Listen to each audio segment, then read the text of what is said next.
इस फल को देख रहे हैं आप? अभी अभी अपनी डाल से अलग हुआ है। बड़ा दुख होता है जब आप अपने उद्गम से अलग होते हैं, परंतु ये दूरी भी आवश्यक है। अब इस फल को ही ले लीजिए। अपने जीवनदाता वृक्ष से अलग होकर ये ना केवल किसी की भूख शांत करेगा, अपितु इसके भीतर के बीज से एक नए वृक्ष का सृजन भी होगा और कई फल जन्मेंगे। सृजन की प्रतिक्रिया में पीड़ा आवश्यक है। यदि पीड़ा नहीं होगी तो सृजन नहीं होगा। पीड़ा अपने उद्गम से दूर होने, पीड़ा अपनों से दूर होने। इस फल की भांति हम मनुष्यों को भी अपने उद्गम से, अपने सगे संबंधियों से अलग होना पड़ता है। और यही अलगाव एक नए सृजन को, एक नई सृष्टि को, एक नए विकास को जन्म देता है। इसलिए ऐसे अलगाव से दुखी मत होइए, उसका स्वागत कीजिए, क्योंकि ये विकास की नींव है। अपराध वो भावना है जिसके कारण संसार में सदा दुख ही व्याप्त रहता है। हम सब अपराधियों से घृणा करते हैं, उन्हें कोसते हैं, परंतु क्या कभी विचार किया है कि कोई भी जन्म से अपराधी नहीं होता?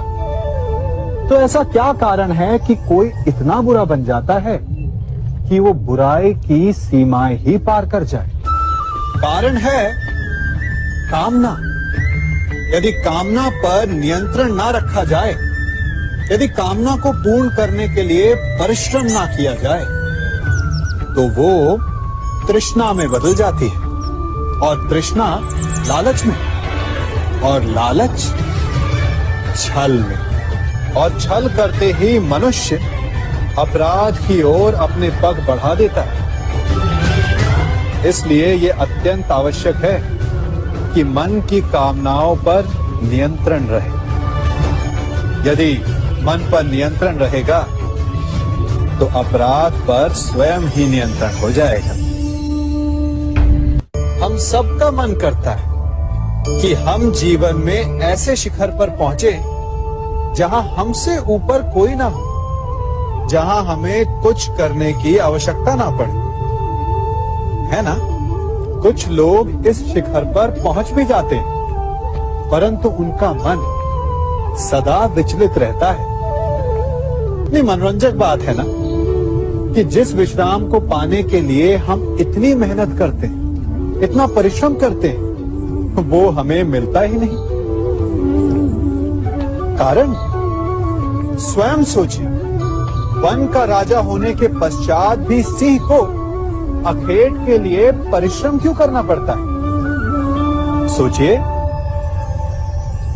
मैं बताता हूं, क्योंकि राजा होने का अर्थ ये नहीं कि वो सदा सोता रहे और मृग स्वयं उसके समक्ष आकर कहेगा कि आइए महाराज, मुझे खाकर अपनी भूख मिटाइए। तो समझ लीजिए, कार्य आपके परिश्रम से संपन्न होते हैं, केवल कामना से नहीं। यदि आप नीचे हैं तो सदा स्मरण रखें कि आपका परिश्रम ही आपको ऊंचाइयों पर ले जाएगा, और यदि आप ऊंचाई पर हैं तो वहां पर भी रहने के लिए आपको निरंतर परिश्रम करते रहना होगा।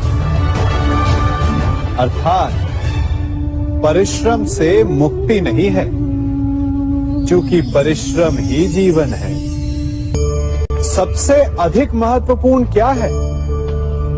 जीवन, या जो जीवन में पाया, यात्रा, या यात्रा पूर्ण करने के बाद पाया गया लक्ष्य, कर्म या उसके फल? बहुत ही महत्वपूर्ण परंतु विकट प्रश्न है ना? परंतु तनिक धीरज से सोचेंगे तो इसका उत्तर अधिक कठिन नहीं है। यदि जीवन यात्रा है तो उसका लक्ष्य क्या होना चाहिए? स्वयं सोचिए। मान, संतान, धन, नहीं ना। अंतिम लक्ष्य है परम आनंद, और ये अचानक से नहीं मिलता। इसे पाने का केवल एक ही उपाय, और वही आपका कर्म, वही आपकी यात्रा भी, और वही आपका प्रारब्ध भी है। और आपको कौन बताता है कि आपके लिए सही क्या है? वो है आपका मन, जो मस्तिष्क की भांति हानि और लाभ नहीं सोचता, जो आपको ये बताता है कि शुभ किसमें, संसार का कल्याण किसमें, आनंद किसमें। यदि आपका मन संयमित है तो वो आपका सबसे महत्वपूर्ण मार्गदर्शक है, जो आपकी यात्रा, आपका लक्ष्य, आपके कर्म और उसके फलों को सबको शुभ बना सकता है।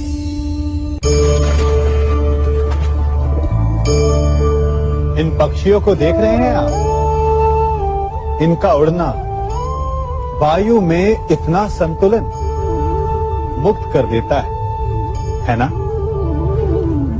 इन्हें उड़ते देख आपके मन में भी इच्छा होती होगी कि इन्हीं की भांति आप भी स्वतंत्रता से, ईर्ष्या होती है ना जब आप इन्हें खुले आकाश में ऐसे विचरण करते देखते हैं। पर कभी सोचा है इस उड़ान को, इस स्वतंत्रता को पाने के लिए कितना परिश्रम, कितना अभ्यास किया होगा इन्होंने? आकाश में उड़ने से पूर्व धरती पर कितना गहन परिश्रम किया होगा इन्होंने। इनके माता पिता ने पहली बार जब इन्हें पंख फड़फड़ाने को उकसाया होगा तो कितनी बार घिरे होंगे। पहली बार वायु में उड़ते समय कितना भय लगा होगा इन्हें। अपनी पहली उड़ान के पश्चात धरती पर उतरते समय गिरकर कितनी चोट खाई होगी। इस उड़ान का, इस स्वतंत्रता का ये मूल है। यदि आप ये दे सकते हैं तो अवश्य आप भी इस स्वतंत्रता को पा सकते हैं। इन पक्षियों की भांति ही अपने चारों ओर जब भी आप किसी सफल मनुष्य को देखें तो उससे ईर्ष्या ना करें, उसके परिश्रम और पीड़ा को समझने का प्रयास करें जो उसने यहां तक पहुंचने में पाई है। प्रेरणा लें, प्रयास करें और स्वयं भी सफल हो जाएं। कभी वन में सिंह को अखेट करते देखा है? हमें लगता है कि सिंह तेजस्वी है, बलशाली है, तीव्र है, इसलिए वो अखेट कर पाता है। परंतु इस अखेट के दूसरे पक्ष को भी देखने का प्रयास कीजिए।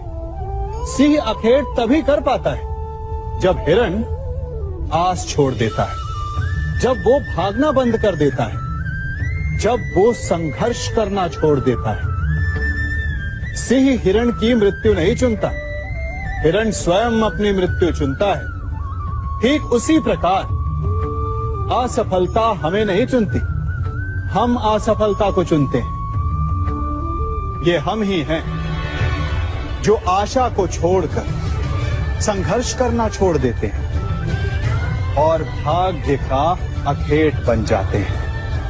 इसलिए संघर्ष करना मत बंद कीजिए, प्रयास करते रहिए और सफलता आपकी मुट्ठी में होगी। जब घर में अंधकार छा जाता है तो प्रकाश लाने के लिए आप क्या करते हैं? दीपक ढूंढते हैं और उसकी लौ को प्रज्वलित करते हैं और फिर अंधकार अपने आप दूर हो जाता है।